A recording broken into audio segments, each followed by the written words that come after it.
C'était donc pas qu'une impression, hein. Les violences augmentent dans tout le pays, comme le confirment les chiffres de la délinquance qui ont été rendus publics hier, chiffres de 2025 qui sont donc publiés par le service statistique de la sécurité intérieure, hausse dans toutes les catégories. On va les regarder dans le détail. Mais on va aussi se poser ces questions en plateau. Cette violence, pourquoi n'arrive-t-on pas à l'endiguer, à stopper sa hausse? Qu'est-ce qu'elle dit aussi, cette violence de notre société? On en parle avec vous, Nicolas Trisna. Bonjour, vous êtes député droite républicaine du Val-de-Marne. On vous demandera aussi si c'est le bilan Retailleau, puisqu'il est comptable de 9 des 12 derniers mois de l'année qui s'est écoulée. Anne Souiris, bonjour à vous également. Vous êtes sénatrice écologiste de Paris. Pour m'accompagner, Cyril Adrien-Salmon. Bonjour Cyril. Bonjour. On est ravis de vous avoir sur ce plateau. Bon, on les revoit dans le détail, ces chiffres qui sont inquiétants. Violences physiques hors vol, plus 5% en 2025. Ça fait 1300 faits de violence par jour. Or, on sait qu'il y a peu de dépôts de plainte d'ailleurs dans cette catégorie. Les violences commises dans le cadre familial sont elles aussi en hausse de 5%. Les homicides, hausse plus faible de 1%, mais les tentatives d'homicide, elles, explosent plus 5%. Et c'est même une hausse de 8% en 10 ans. Ça donne un peu le vertige quand on voit tout ça. Violences sexuelles aussi en hausse de 8%. On sait là aussi que le nombre de dépôts de plainte est très faible, seulement 6% en tout. Qui est responsable de ce bilan? Nicolas Trisna. Et on rappelle donc que c'était un LR comme vous, Bruno Retailleau, qui est même le patron de votre parti, qui était au ministère de l'Intérieur pendant une partie de cette année écoulée. Alors d'abord, je voudrais retourner dans l'autre sens. S'il n'était pas là, ça serait encore pire. C'est ça le débat aussi. La gestion de la délinquance, alors les chiffres, pardon, vous avez raison sur les critères. Grosso modo, sur le 18, il y a une grande majorité, entre 5 et 10% d'augmentation de tous les critères pris en compte. Donc oui, ça prouve qu'il y a un vrai problème d'ensauvagement de notre société, indéniablement. Indéniablement, on a aujourd'hui une difficulté de gestion, une difficulté de réponse pénale, parce qu'aujourd'hui, on a aussi un problème de récidive très important. Donc en fait, il y a plein de sujets. C'est trop simple de dire les chiffres sont mauvais. Parce qu'en réalité, si vous regardez chaque critère, parfois les chiffres, c'est 10 de plus, 5 de plus. Les homicides, par exemple, si vous prenez l'exemple le plus concret, si vous dites en 5 ans, les homicides ont explosé. C'est vrai, plus 50%. On est passé de 1800 à 3200, je crois. Grosso modo, 3200 sur 68 millions de Français, il faut le remettre en perspective. Quand on parle qu'en pourcentage, c'est pas bon. Quand on parle en chiffres, il faut le regarder point par point. Maintenant, il est évident que c'est pas suffisant et qu'on va avoir besoin de réponses. On a besoin de réponses. Il y a différentes lois qui sont en cours pour justement accompagner le sujet pénal. On va avoir besoin aussi d'une vraie réponse sur la difficulté de la procédure judiciaire aujourd'hui. Vous le disiez à l'instant, on a un problème sur les plaintes et sur la possibilité d'aller porter plainte. Mais en fait, c'est tellement complexe. C'est tellement long. Aujourd'hui, les policiers passent plus de temps à faire de la paperasse qu'à être sur le terrain. C'est aussi une des difficultés. Donc il y a plein de choses sur lesquelles il faudra répondre. Et puis pour Bruno Retailleau, il n'a quand même pas été là non plus très très très longtemps. 9 mois sur 12 quand même. 9 mois, pardonnez-moi. C'était le ministre ultra-médiatique qui promettait, ça y est, enfin la manière forte. Oui, le verbe fort, et on l'entend avec quelques arguments qui sont repris par M. Trisna. En effet, effectivement, il l'a dit, la violence est là, la délinquance est chiffré, le thermomètre est officiel et effectivement, sur 18 items, comme on dit, il y en a 12 qui progressent. Donc oui, la délinquance augmente et elle est circonstanciée. Maintenant, effectivement, il faut regarder ce thermomètre avec honnêteté, avec nuance. Certes, Bruno Retailleau est donc comptable de ces mois, mais en effet, il y a toute une série, notamment d'infractions qui sont en légère baisse, et puis notamment l'idée qu'il y a un certain nombre de crimes et de délits qui sont un peu plus visibles, qui étaient déjà là et qui maintenant, heureusement, dans une progression certes trop lente, mais la parole se libère, les plaintes sont déposées. Je pense notamment effectivement aux violences à la fois intrafamiliales, on pense aux enfants, et puis également aux femmes avec les violences sexuelles. Oui. Est-ce que c'est la preuve, Anne Souiris, que quand on arrive avec des grandes déclarations au ministère de l'Intérieur, la tâche s'avère en réalité toujours plus ardue qu'on ne peut l'imaginer, même quand on est Bruno Retailleau et qu'on mise beaucoup justement sur la sécurité dans son langage politique? D'abord, il n'y a pas d'acte magique en termes de sécurité. Il y a une certaine lenteur qui se passe et je pense que M. Retailleau, évidemment, est comptable des derniers mois, mais pas que lui. C'est une lente progression. Et puis, alors moi, je voudrais reprendre le terme de ensauvagement que je vous ai entendu prononcer. Alors ça, moi, je ne peux pas entendre que les Français qui sont des sauvages. En fait, les Français ne sont pas des sauvages. Il y a un certain nombre de problèmes qui se posent à notre société, qui sont assez systémiques et qui font il faut traiter les sujets, vous avez dit avec nuance, mais avec nuance, les uns après les autres. Oui, on a un problème en France qui est que, par exemple, on n'a que 6% de dépôts de plainte sur les questions de violence intrafamiliale. Et que ça, oui, si ça augmente, c'est tant mieux. C'est pas tant mieux qu'il y ait plus de violence, mais tant mieux que ça soit plus dit parce qu'on va pouvoir faire quelque chose contre. Et puis, par contre, il y a des sujets qui restent toujours là. On a encore la moitié de magistrats par rapport pour 100 000 personnes. Nous avons 11 magistrats pour 100 000 personnes, alors que la moyenne européenne, c'est 22 magistrats. C'est-à-dire quoi ? C'est-à-dire qu'on ne peut pas traiter, en justice ne peut pas traiter les sujets. Donc c'est ça qui explique aussi cette montée de la violence. Non, mais ça veut dire beaucoup de choses. Ça veut dire que quand la justice est embolisée, je vous donne deux questions, mais après, il y en a beaucoup d'autres. On ne peut pas, évidemment, agir pour faire de la prévention, pour faire en sorte, s'il faut mettre en prison et s'il faut aussi faire de la réinsertion. Tout ça, c'est problématique quand on ne met pas les moyens en face. Je comprends que vous disiez, l'ensauvagement, on sait que c'est un terme qui est effectivement rejeté à gauche. Quand on voit les faits divers récents, on voit cette jeune fille de 15 ans qui a été séquestrée. Tout à fait. La violence, elle augmente chez les jeunes. Séquestrée à 15 ans par 4 autres adolescents âgés de 14 à 17 ans. 4 adolescents qui sont incarcérés à cette heure. Elle a reçu un coup de couteau à la cuisse, séquestrée dans un garage. Elle a eu le dos lacéré, brûlé par le contenu d'un extincteur. Là, c'est pas le manque de juges dans les tribunaux qui est en cause. Non, c'est la question, là, il y a la question de santé mentale chez les jeunes, qui est un problème de plus en plus important, qu'on voit monter, qui n'est pas traité, qui n'est pas du tout traité à sa juste mesure. On a fait de la cause mentale la santé, de la grande cause nationale la santé mentale, et à la fin, on a mis 0 moyen. Moi, qui suis à la commission des affaires sociales, je peux vous dire qu'il n'y a rien eu qui s'est fait sur une réflexion de comment on aurait plus de psychiatres, comment la pédiatrie psychiatrique n'a toujours pas une formation supplémentaire. Non, mais je le dis parce que, franchement, il y a un moment donné, la prévention, c'est pas des mots. Si on veut vraiment combattre cette délinquance-là, il va falloir prendre le mal à sa racine. C'est pas une question d'ensauvagement, c'est une question de protection de la jeunesse et une question de prévention. Et ça, on devrait, dans un pays comme le nôtre, pouvoir agir pour sa jeunesse. Bon, c'est psychiatrique, là, ce qu'on voit, ou au contraire, c'est un autre phénomène c'est un grand classique d'expliquer que le problème, c'est le système. Non, le problème, c'est pas le système. L'immense majorité des gens sont parfaitement raisonnables, ne rentrent pas dans la délinquance. Le vrai sujet, c'est comment on répond à ceux de la délinquance. Et là où je peux vous rejoindre, c'est qu'il y a une montée de la violence dans une partie de la jeunesse, et encore une fois, dans une partie sur laquelle on peut répondre par une réponse la plus rapidement possible. Mais pas par une réponse de prévention. Quand on a un gamin qui dysfonctionne à 8, 10, 15 ans, les deux. On peut y répondre et on peut l'accompagner dès le départ. On revient au moyen de la justice que et vous me permettez, je reviens quand même au sujet de départ. Quand vous dites en 9 mois, Bruno Retailleau n'a pas répondu, pardonnez-moi, mais vous savez la vitesse à laquelle on fait une loi en France ? Vous savez la vitesse à laquelle on juge en France ? Grosso modo, en moyenne, il faut 1 an entre le moment où il y a une infraction et le moment où on est condamné. Donc, par définition, c'est pas en 9 mois qu'on y répond.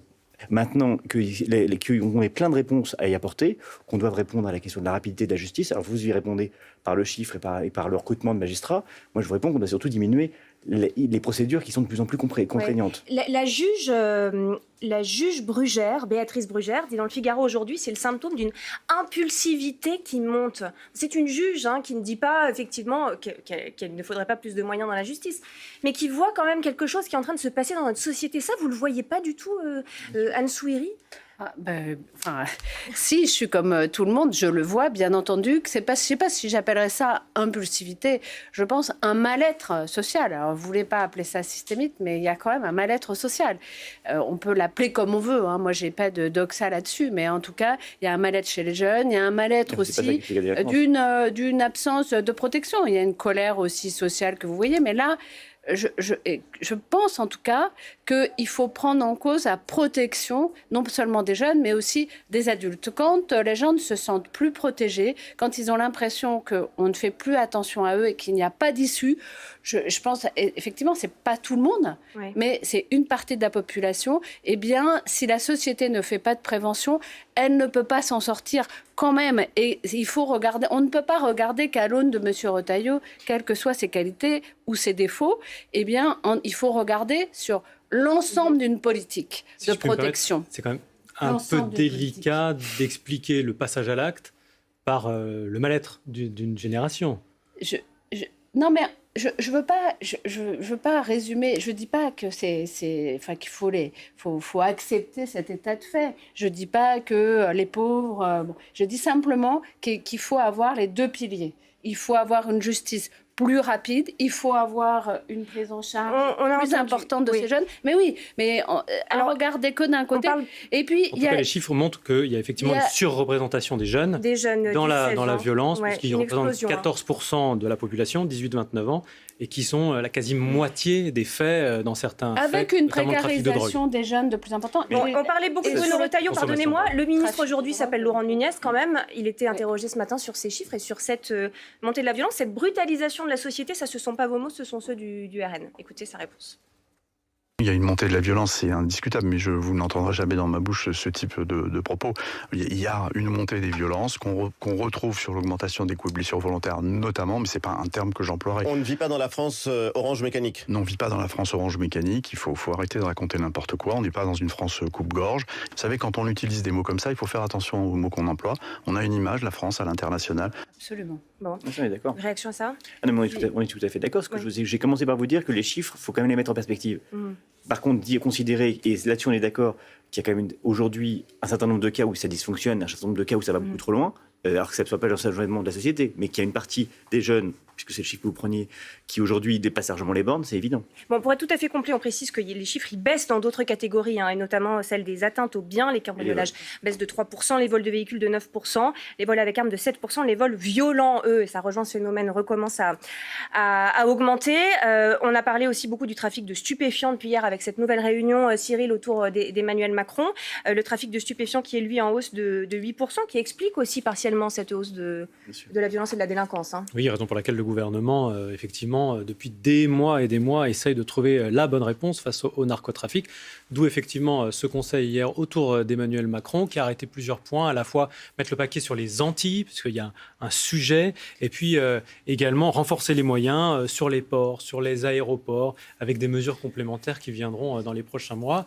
On a la sensation que le gouvernement ne cesse d'essayer de sortir la tête de l'eau et qu'il est toujours rattrapé par des phénomènes nouveaux, par un trafic qui change de forme, qui change de région, qui n'est plus selon les archétypes qu'on connaissait avant. Donc il y a une grande difficulté. On l'a vu notamment ces derniers mois à Marseille notamment. Ouais. Est-ce qu'il faut aller plus loin dans la responsabilisation des consommateurs ? Il y a le procureur de Toulon qui l'annonce. Il va désormais mettre en application la loi qui existe, si je ne me trompe pas, depuis 2016. En tout cas, c'est ce qu'il dit. Et il va aller jusqu'à prévenir les employeurs lorsqu'un salarié sera poursuivi devant la justice pour consommation de stupéfiants. Ça concernera les personnes dépositaires d'un métier, dépositaires de l'autorité publique dans leur profession. Bonne ou mauvaise idée, Nicolas Trisnan? C'est nécessaire. Aujourd'hui, pendant très longtemps, on a considéré que les petits poissons, c'était pas grave et que l'important, c'était de faire tomber le trafic en entier. On n'y arrive pas. Donc, il faut changer de paradigme. Et oui, il faut attaquer le client et attenter le petit revendeur. Donc, il faut trouver des moyens pour que le client et le revendeur ne puissent plus être un client et un vendeur. Et de cette manière, quand on coupe les branches, à la fin, l'arme meurt. Ouais. Au risque qu'une personne perde son travail parce qu'elle a fumé un joint, pardonnez-moi pour la trivialité, le samedi soir à son domicile. Pardonnez-moi, le sujet, je ne suis pas sûr que ce soit uniquement la question du joint. Oui. Monsieur parlait à l'instant de la question des Antilles. Vous savez aujourd'hui combien on considère, sur un avion qui vient de Guyane, combien on considère qu'il y a de mules? C'est-à-dire ces gens qui portent grosso modo 1 kilo de cocaïne sur eux. Aujourd'hui, on considère qu'on était à 50, on est à 8 ou 9 dans un avion. Donc oui, c'est un sujet. Et le sujet, c'est pas pardonnez-moi, le petit joint le soir. Ouais. C'est une partie du sujet, mais c'est pas le sujet le plus inquiétant aujourd'hui. Anne-Sophie. Oui, vous savez que 80% des infractions liées aux stupéfiants en France actuellement, ce n'est que pour usage simple. Alors, je dis ça, ni pour excuser, ni pour pas excuser, uniquement parce que, en fait, quand on dit ça, ça veut dire que plus 8%, c'est-à-dire que surtout, on a occupé la police et la justice à juger des faits d'usage simple, donc sans revente. Donc ça veut dire que pour ce qui est du narcotrafic, eh bien, on ne s'en occupe pas puisque on a mis toute la police et toute la justice sur les questions d'usage. Vous, à titre Et personnel, dans les pays où, justement, ils ont dépénalisé l'usage de cannabis, je parle bien de cannabis, eh bien, il y a eu, comme par exemple à l'État de Washington, et il y a eu 15% de violence en moins. C'est la question que j'allais vous poser. Vous êtes pour la dépénalisation ou la légalisation? D'ailleurs, ce sont deux choses différentes. Absolument, parce que, en fait, sur un certain nombre de questions comme ça, il vaut mieux aider les gens plutôt que de les condamner. On le fait en France, on est le pays le plus répressif d'Europe et on a les plus mauvais chiffres en termes de consommation aussi. Et oui, vous pouvez dire non, les chiffres sont à chaque fois, on les remet. Donc, c'est ça. Alors après, on peut continuer à essayer de faire semblant, mais essayons de ne pas être hypocrite. Moi, je ne sais pas la question d'être pour ou contre l'usage de drogue, c'est être pour avoir une politique efficace et qui lutte vraiment contre le narcotrafic. Et sur ma question, cette proposition, enfin cette action que va avoir le procureur de Toulon, qui est de prévenir les employeurs lorsque c'est une personne dépositaire de l'autorité publique, ça, vous trouvez qu'il faut le faire? C'est aussi protéger tous les publics, y compris les enfants? Plus on condamne les gens, plus ils se cachent, plus il y a, c'est ça qu'on voit à chaque fois dans les chiffrages, plus il y a de consommation. Donc l'objectif, c'est d'arriver, en vrai, à faire en sorte que les gens arrêtent ou en tout cas diminuent leur consommation, ou quand ils ont des métiers effectivement à risque, qu'ils changent de métier. En fait, c'est l'efficacité qui compte, et ça n'est pas fonctionnel. Par ailleurs, on est quand même dans une démocratie. Pour les faire changer de travail, le meilleur moyen, c'est de leur dire vous ne pouvez plus faire ce travail-là parce que vous n'êtes pas responsable, donc allez faire autre chose. Non, ça, vous le contestez? Non, mais qu'on fasse faire... Mais il faut accompagner les gens pour qu'effectivement, ils fassent autre chose. Mais il ne s'agit pas d'arriver à mettre devant le juge toute personne qui a consommé un stupéfiant. C'est ça que je suis en train de dire, surtout. C'est très rarement le cas. On n'arrive pas à ce point-là. Et en plus, considérer qu'à partir de la droite 12... 80% des ILS, 80% des infractions... Donc des infractions, pas du passage devant le juge. Donc pas du passage devant le juge. Soyons précis. Et là, vous parlez, et vous savez aussi bien que moi, que le passage de la drogue douce à la drogue dure est quasiment systématique. Tous les consommateurs de drogue dure de drogue dure ont commencé par des consommations de drogue douce. Mais l'inverse n'est pas vrai. L'inverse n'est pas vrai. Oui, tous les consommateurs de drogue dure ont fumé une cigarette aussi, mais ça n'est pas vrai. Considérer qu'il faut que pour régler le problème du narcotrafic, on l'autorise, mais dans ce cas-là, autorisons tout. J'ai envie de dire ahurissant, mais ce qui est bien, c'est qu'on en sort pas. Ça n'est pas de l'idéologie, il doit y avoir de l'efficacité. Et l'efficacité, c'est pas de rendre légal quelque chose qui est illégal. Laurent Nunez, qui est rattrapé, comme d'autres ministres de l'Intérieur avant lui, Cyril, par la colère des policiers qui dénoncent encore une fois le manque de moyens, avec un mouvement vraiment d'envergure demain dans les rues de France. Oui, le gouvernement est assez sensible à cela, va regarder, il met bien sûr ses chiffres devant sur les recrutements, sur les moyens mis ces dernières années, mais il n'en demeure pas moins que les policiers, effectivement, ont des choses à porter, ont envie que ça se sache, et ils ne sont d'ailleurs pas les seuls, on en parlera tout à l'heure, il y a aussi les pompiers. Oui. C'est vrai que ce sont des professions qui sont en première ligne, qui sont, et on le voit encore avec ce bilan, face à des mouvements de colère, des violences qui augmentent, un changement de la nature de la violence aussi, et qui réclament à corps et à cri des moyens pour pouvoir faire convenablement leur métier. Et donc c'est vrai que ça va se voir demain avec cette grande journée. Oui, les violences contre les policiers qui sont aussi en hausse, si c'est ainsi qu'on analyse les refus d'obtempérer qui souvent peut se transformer en atteinte aux forces de l'ordre, plus 11% l'an passé. Bon, encore une fois, les policiers vont demander plus de moyens. Ils ont raison. Mais sur les moyens, ils ont sans doute raison. Maintenant, vous avez raison, c'est 20 000 cas d'agression par an pour la police. Maintenant, pardon, mais quand on a un discours, de certains de vos amis en particulier, qui disent que de toute façon les policiers tuent des jeunes de banlieue, il faut aussi s'imaginer qu'aujourd'hui on est en train de créer une partie de nos populations qui a peur des policiers, ce qui est erroné. L'immense majorité des policiers font extrêmement bien leur boulot. Et le vrai sujet, c'est qu'il faut aussi les entourer, les soutenir. Et quand je vois le débat, la semaine dernière, on a eu un débat à l'Assemblée qui a duré pendant des heures sur la présomption de légitime défense. Mais vous entendez les horreurs que LFI ou les écolos ont pu dire pendant cette séance, mais c'est ahurissant. Le fond de sauce, c'est que vous avez les mêmes qui disent c'est pas normal que les policiers se fassent agresser, et les mêmes qui disent les flics tuent. Mais c'est insupportable. Et il y a aussi ça, ce débat-là.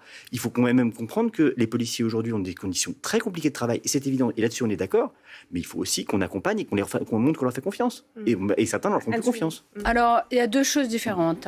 Qu'il y ait eu des policiers qui ont eu des exactions et ont fait des choses, et en particulier... C'est une infime minorité. Oui, peut-être, mais enfin, il faut le dénoncer. Mais il faut dire que c'est une infime minorité. Et il faut le dénoncer, et c'est tout. Bon, après, ça ne veut pas dire, là encore, que tous les policiers tuent, bien entendu que dites-le à non. vos collègues Et de LFI. personne C'est pas ça qu'ils ne disent. le dit chez les écologistes. Personne ne le dit. Vous retrouverez, personne ne le Regardez dit. le compte rendu de la semaine dernière à l'Assemblée. Par ailleurs, écoutez, je regarderai. En tout cas, moi, je n'ai jamais entendu personne qui disait ça. En revanche, le fait de dire qu'il faut renforcer la police, ce que n'avait pas fait, puisque la police avait diminué sous M. Sarkozy. Donc, quand même, c'était il y a 20 ans. oui, Pardonnez-moi, vous peut-être, étiez mais on au ne peut pas dire gouvernement il y a droite pas si gauche. longtemps. Par ailleurs, il y a une chose qui manque en France, vraiment. C'est une police de proximité, une police de médiation et une police qui permet de pacifier la société. Ça, il y en a dans d'autres pays et nous, on a un vrai manque de ce côté-là. Qu'elle se fasse par la police municipale, qu'elle se fasse par la police nationale, il faut impérativement que nous trouvions vraiment le chemin vers cette police de proximité qui permet de beaucoup de choses d'ailleurs, y compris parler de violence intrafamiliale, de suivre les familles, de pouvoir avoir vraiment, de pouvoir aller dans ce sens-là. Et ça, pour l'instant, moi, je ne le vois pas venir. Oui, mais enfin, on voit que c'est dans le débat des municipales. C'est dans le débat des municipales, mais les mairies veulent plus de police faudrait qu'il y ait aussi un financement d'État plus important de ce côté-là, parce que là, pour l'instant, on laisse les municipalités très seules avec cette question-là, et c'est un vrai sujet. Et ce sera le mot de la fin. Merci beaucoup.